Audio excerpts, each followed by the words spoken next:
Imagine the safest, richest, most cautious company in the entire country. A company so careful with its money, it was famous for it, that sat on a mountain of spare cash so enormous the city used to complain it was too careful, too slow, too frightened to take a risk. A company that had been, for a time, the single most valuable business in Britain. A national institution. A rock you could set your watch by. Now imagine that company gone. Not weakened, not struggling, effectively destroyed in about 18 months. Around £37 billion of value wiped out.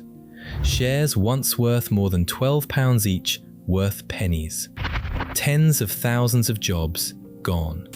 And the life savings of ordinary British families and retired workers, people who had held these shares for decades precisely because this was the one company that could never fail, reduced to almost nothing. One of the greatest destructions of wealth in the entire history of British business. And it happened not to some reckless young upstart, but to the most financially disciplined company this country ever produced. The company was GEC, the General Electric Company, later renamed Marconi. This is the story of how the safest company in Britain was talked into betting everything it had at the worst possible moment in a generation and lost the lot. And if you've watched this channel before, one name in this story should make you sit bolt upright. Because the man brought in to run GEC, the man at the very center of this catastrophe, had, just before he arrived, finished doing something you already know about. He was the chief executive who sold Rover, Britain's last great volume car maker, to Germany's BMW. His name is George Simpson. Having played his part in the end of one British industrial giant, he was about to preside over the destruction of an even bigger one. Two of Britain's greatest names gone within a few years, with the same man moving through both. To understand how a mountain of cash became a mountain of debt, you first have to understand the extraordinary empire that was thrown away, and the extraordinary man who built it. For a whole generation, GEC meant one man, Arnold Weinstock, Lord Weinstock. He was one of the most formidable industrialists Britain has ever produced. The son of immigrant Polish-Jewish tailors, orphaned young, an outsider in every room he ever walked into, who married into an electrical business, took it over in the early 1960s and forged it into a colossus. And he did it not with flash or gambles, but with an almost religious devotion to financial discipline. Weinstock ran GEC by the numbers, famously, obsessively. Every week, from every corner of the empire, managers sent him sheets of figures, and he pored over them at his desk, and he would pick up the telephone and ring some division manager 200 miles away to demand, in that quiet, deadly voice, why his stock levels were too high, or his margins too thin, or his cash tied up where it shouldn't be. He was careful to the point of legend. He distrusted debt the way other men distrust strangers. He hoarded cash. And under that relentless grip, GEC became vast. At its height, GEC seemed to make everything Britain needed. It built the defense electronics that guarded the nation, the radar, the avionics, the naval combat systems, some of the finest in the world. It built the heavy power equipment that kept the lights on, the turbines, the generators, the transformers. And it made the ordinary things too, the cookers, the washing machines, the humble white goods humming away in kitchens up and down the land. It employed something like 100,000 people in factory towns across the country in exactly the kind of skilled, secure, generation after generation jobs that built and sustained the British working and middle class. Its sales ran to around £11 billion, and glittering at the very heart of it was the thing GEC became most famous for, almost mythical for, the cash mountain. A reserve of somewhere between £2 and £3 billion just sitting there, untouched, safe. That cash mountain is the master key to this whole story, so hold on to it tightly. Because to Arnold Weinstock, that pile of money was not idleness. It was the entire point. It was the buffer against disaster. It was the proof that his discipline worked. It was what made GEC genuinely unsinkable. A company that could ride out any recession, any downturn, any shock the world could throw, because it never, ever overreached, and it always kept its powder dry. But to a new generation of financiers and city analysts rising in the 1990s, that very same cash mountain looked like something else entirely. It looked lazy. It looked timid. It looked hopelessly old-fashioned. A great dead weight of money sitting still, earning modest interest, while over in America, technology companies were doubling and tripling in value in a matter of months. They looked at Weinstock's safe, boring, cash-rich empire, and they asked the question that would destroy it. Why is all that money just sitting there, when it could be out in the boom, making us rich? In 1996, at 72, Arnold Weinstock retired, and the people asking that question got their hands on the cash mountain. The man chosen to succeed the legendary Weinstock was George Simpson, by then Lord Simpson. And on paper, he arrived with a glittering reputation. He was the modernizer, the deal maker, the man who took tired old companies apart and unlocked the value trapped inside them. He'd run the Rover Group and, as anyone who watched our film on MG Rover will remember with a wince, he had steered the sale of Rover to BMW, a deal hailed at the time as shrewd, and which we now know as one more milestone on the long road to the death of the British car industry. He'd then run the engineering group Lucas and merged it away across the Atlantic too. Simpson's entire reputation was built on the deal, on buying, selling, splitting, and reshaping. But even at the time, his critics said something sharper, and it would prove painfully accurate. They said George Simpson was a deal maker who had never actually proven he could run a business, that he was brilliant at buying and selling companies, but had never shown he could build one, or nurture one, or do the slow, unglamorous work of keeping a great thing alive. When Weinstock handed him the keys to GEC, the old man called him a man of vision. It would become one of the most bitterly ironic endorsements in the history of British business. Alongside Simpson came a new financier, John Mayo. Young, sharp, hugely ambitious, a corporate financier who had made his name on deals in the city and who was utterly captivated by the roaring technology boom of the late 1990s. Together, Simpson and Mayo looked at Weinstock's grand old cautious empire, the radar, the turbines, the washing machines, and that enormous glittering cash mountain. And where Weinstock had seen a fortress to be defended, they saw raw material to be transformed. They had a vision. They were going to take this dull, safe, cash-rich British institution and turn it into a sleek, high-flying, cutting-edge telecoms champion, surfing the single biggest stock market boom in a generation. And for a while, a dangerously, seductively convincing while, it looked like brilliance. But look closely at what they actually had to do to chase that vision, because this is where the tragedy is set in motion. To become a shiny new telecoms company, they didn't merely spend the cash mountain. They began to dismantle the very empire that produced the cash in the first place.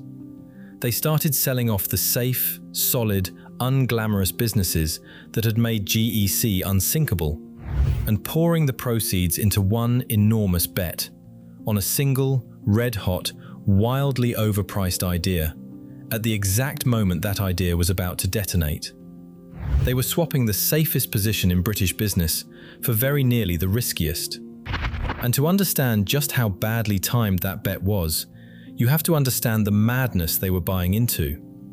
To understand what Simpson and Mayo did, you have to remember what the world felt like in 1999 and 2000.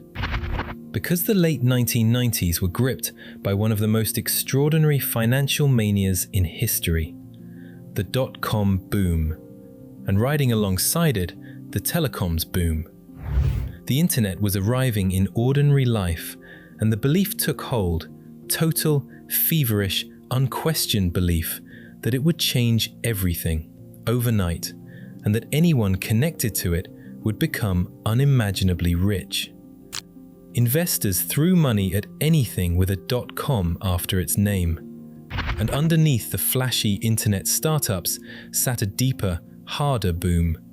The companies building the actual plumbing of the internet, the fiber optic cables, the switches, the networking equipment that the data would flow through.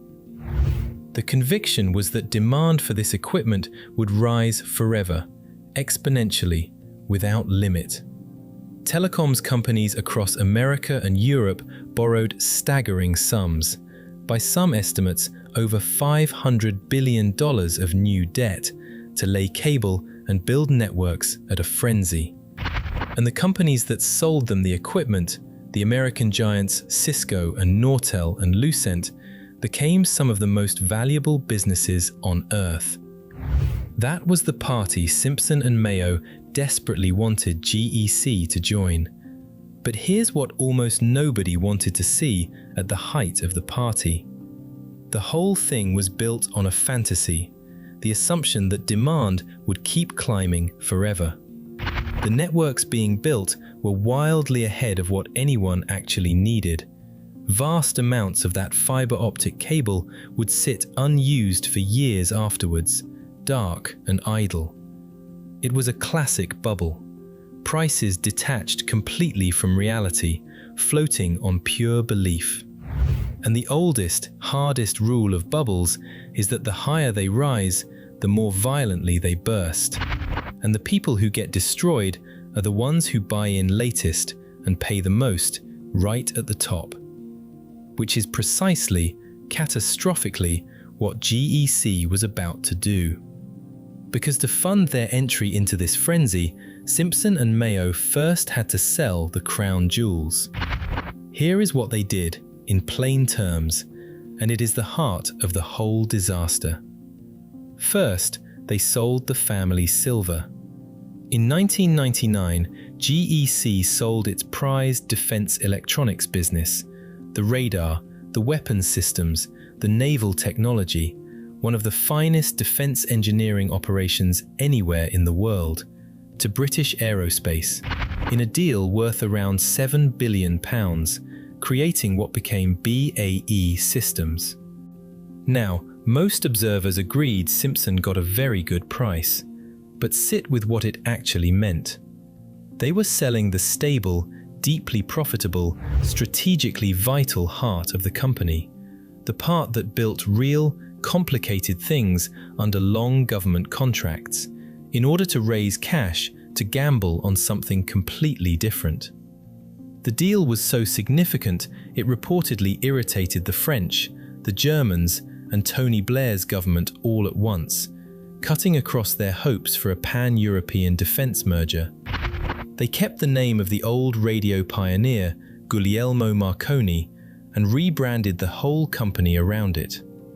GEC, the safe old institution, was no more. Marconi, the high-tech telecoms punt, was born. And then they went shopping. On the other side of the Atlantic, right at the screaming peak of the bubble, Simpson and Mayo bought two American technology companies. They bought Reltec and they bought 4 Systems. 4 Systems for around $4.5 billion, roughly £2.8 billion for one single company.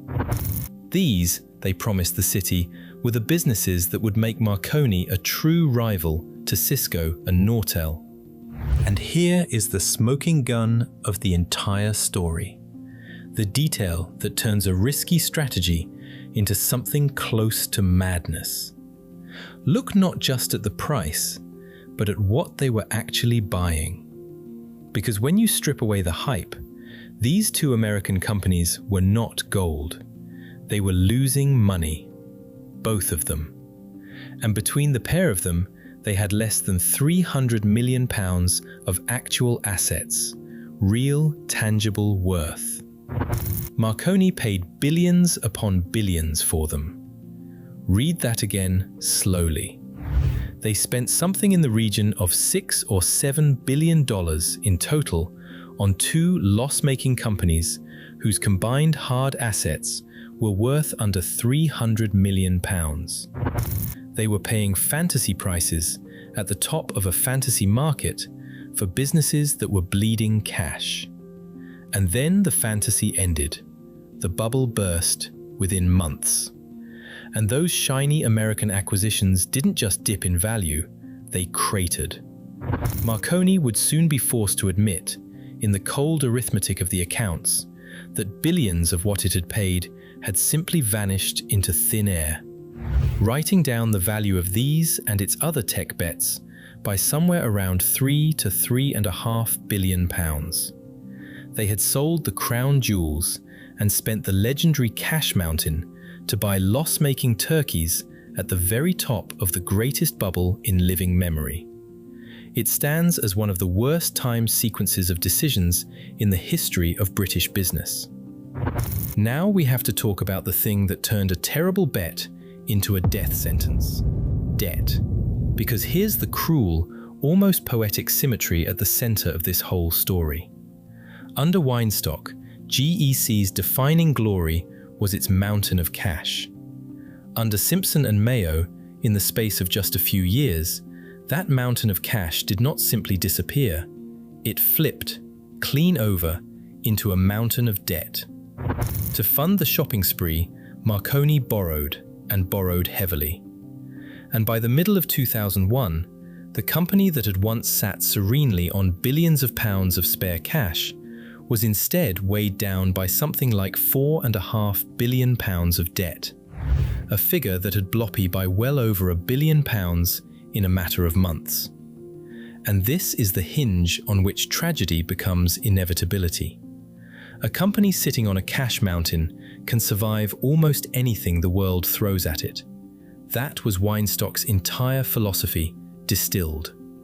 But a company buried under a debt mountain, in a market that is suddenly collapsing, is a company living on borrowed time, and the phrase is exact. Because debt is not patient. Debt has to be serviced. Debt has to be repaid on a schedule, whether or not the money is coming in. When your sales are soaring, borrowing is a lever that multiplies your winnings. But when the market abruptly turns, when the telecoms boom becomes the telecoms bust, and the orders simply stop, and your revenue falls off a cliff, that same debt turns instantly from a lever into a noose.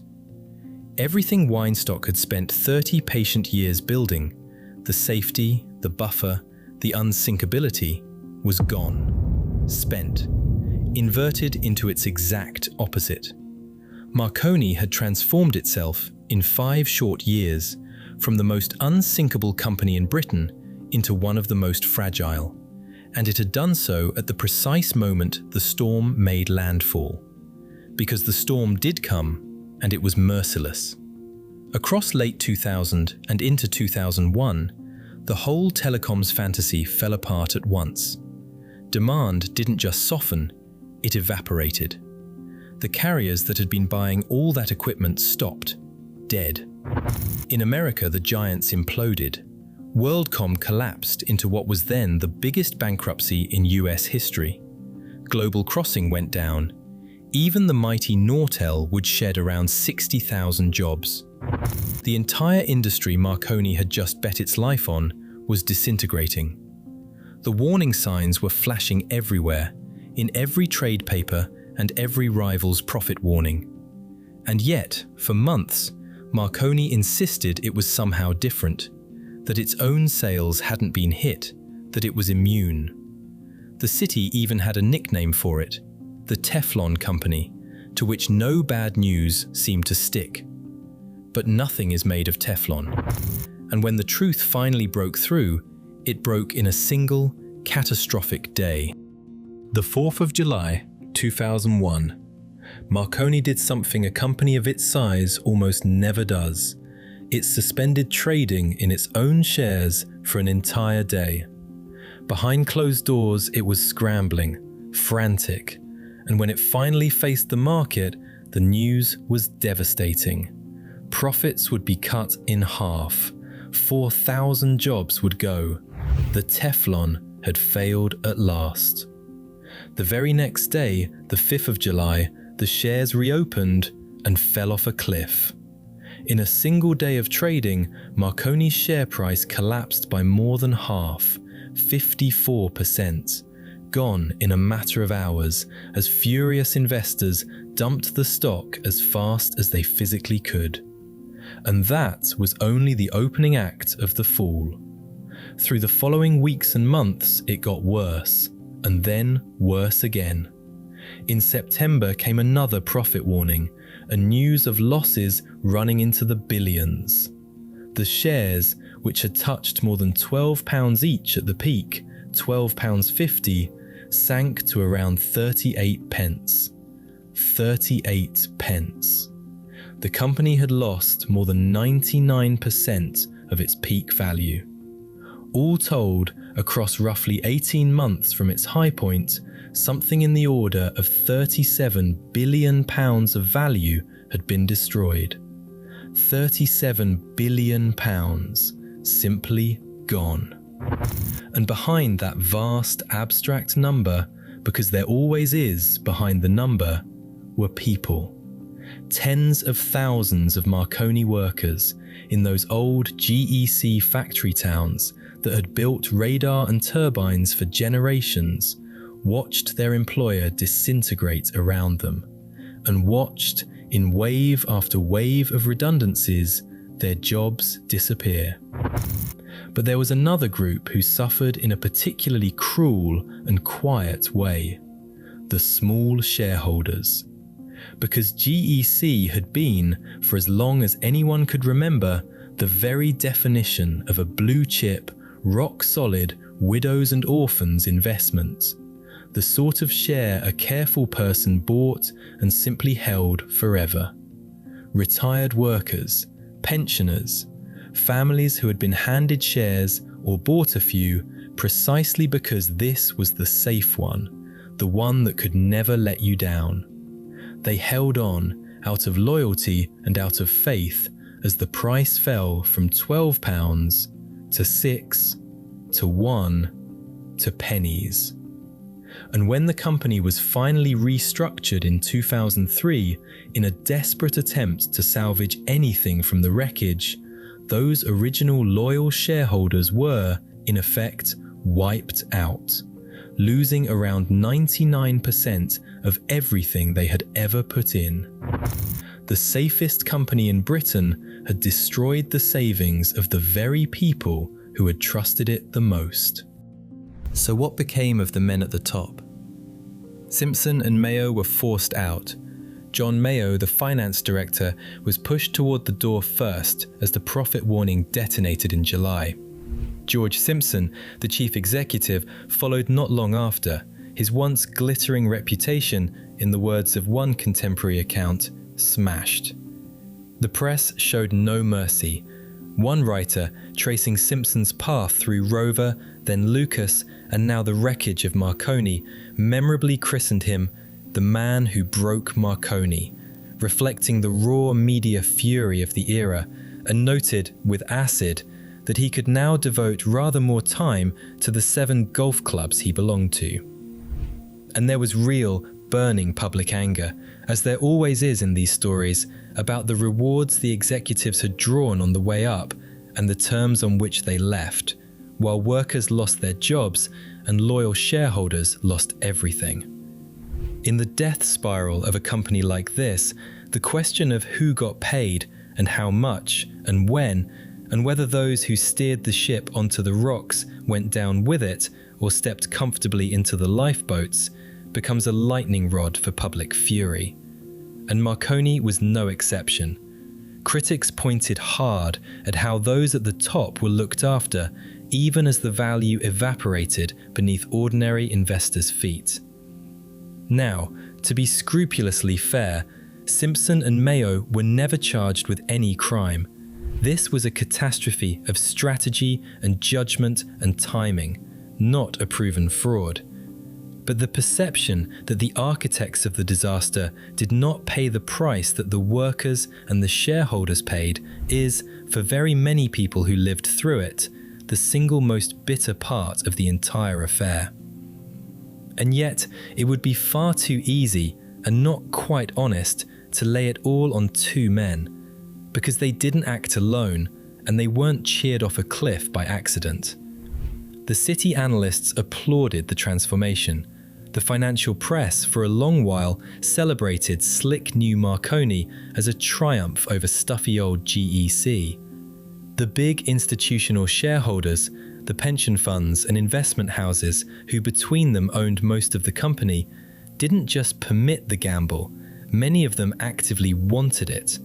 They had grumbled for years that Weinstock's cash mountain was lazy and his caution was holding the share price back. Britain in those years had fallen a little in love with financial cleverness, with the deal, the pivot, the reinvention, and a little out of love with the slow, patient, unglamorous business of actually making things and keeping them safe. Simpson and Mayo were the men at the wheel, but an entire financial culture was in the passenger seats, urging them to put their foot down. But the most haunting figure in the whole tragedy was the old man watching from the outside. Arnold Weinstock had given his entire adult life to building GEC into something unsinkable and had retired trusting his chosen successors to guard it.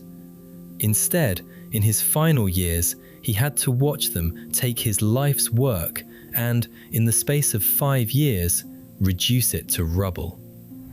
It was reported that his own personal fortune, much of it bound up in the company he had built, collapsed alongside it, from a figure once counted in the hundreds of millions to a fraction of that. But those who knew him insisted it was never really about his own money. They said the destruction of GEC simply broke his heart.